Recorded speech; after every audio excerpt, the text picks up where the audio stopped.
Bienvenue à toi photographe dans cette première vidéo de la chaîne YouTube que je lance en parallèle de mon blog photographerentable.fr. Je m'appelle Marine et j'ai aujourd'hui 10 ans d'expérience dans la photographie, que ce soit en France ou en Australie où je me trouve actuellement. Dans cette vidéo, je vais te partager 7 conseils pour vendre plus de produits physiques dans ton business photo. Ceux qui me suivent sur Instagram le savent probablement déjà, mais je défends bec et ongle la vente de produits physiques en plus de la prestation. C'est pour moi indispensable dans l'expérience que je propose à mes clients qu'ils repartent avec un produit qui suscite de l'émotion, un produit qui se garde et se transmet. Et en plus de mettre tes images en valeur, ça permet de développer considérablement ton chiffre d'affaires.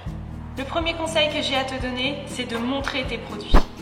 Aussi bien en live avec tes clients qu'en ligne, via ton site internet, les réseaux sociaux ou ta newsletter, les gens doivent savoir que tu vends des produits physiques. Photo ou vidéo, les deux fonctionnent très bien. Le plus important, c'est de mettre en avant les détails pour souligner la qualité de tes produits.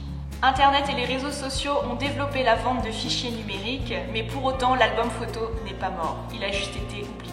Le deuxième conseil rejoint un petit peu le premier, c'est d'utiliser des mock-ups. Un mock-up, c'est quoi?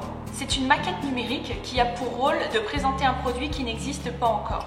C'est généralement un fichier PSD modifiable sous Photoshop où il ne te reste plus qu'à inclure tes images à l'intérieur. Ça ne remplacera bien sûr jamais de vraies photos, mais c'est un bon moyen facile et économique pour commencer à vendre des albums ou des cadres sans même en avoir physiquement. Si ça t'intéresse, je te mets dans la description des liens de mock-up de qualité que j'ai pu utiliser dans le passé. Le troisième conseil est récupère des témoignages clients. Lorsque tu livres tes produits, n'hésite pas à demander un retour à tes clients par email ou par Google Review en insistant particulièrement sur tes produits. Tu vas pouvoir par la suite mettre en avant ces témoignages sur ton site internet ou sur ta page Facebook, ce qui rassurera tes prochains clients et les conforteront dans leur achat. Le quatrième conseil est de ne pas proposer à la vente des fichiers numériques à l'unité, car un ou plusieurs fichiers numériques seront toujours moins chers qu'un album photo. C'est donc tentant pour les gens de choisir cette option. À mon sens, il est préférable de proposer l'intégralité des fichiers numériques à un tarif très élevé et de proposer un album photo à un tarif bien en dessous. Ça va t'aider à déclencher des ventes tout en respectant l'expérience que tu souhaites apporter à tes clients, comme ici l'histoire racontée dans un album photo. Ce qui n'empêche pas ensuite d'inclure dans ce package les fichiers numériques des images qui ont servi à la composition de l'album, mais en basse résolution. J'estime que c'est suffisant car la plupart du temps les gens ne veulent les fichiers numériques que pour les publier sur les réseaux sociaux. Mon cinquième conseil est de créer des packages désirables. Les produits ne doivent pas être une option mais une partie intégrante de ta prestation. Je te conseille de garder un package 100% numérique car par défaut les gens se dirigeront vers cette option. Mais ce package doit être le moins attrayant possible, c'est-à-dire très cher et remis par un système de cloud comme Google Drive par exemple. Pourquoi? Parce que ce package sans âme va mettre en valeur les autres packages qui eux proposent des produits visuellement attractifs et qui racontent une histoire. Tu dois te positionner plus comme un vendeur de produits que comme un vendeur d'images. De cette façon, il est plus simple de vanter la qualité et la valeur de tes produits pour les rendre irrésistibles. Le sixième conseil est de créer une brochure de tes produits. Après la prise de contact ou pendant la consultation, tu peux remettre une brochure physique ou même envoyer cette brochure PDF par email.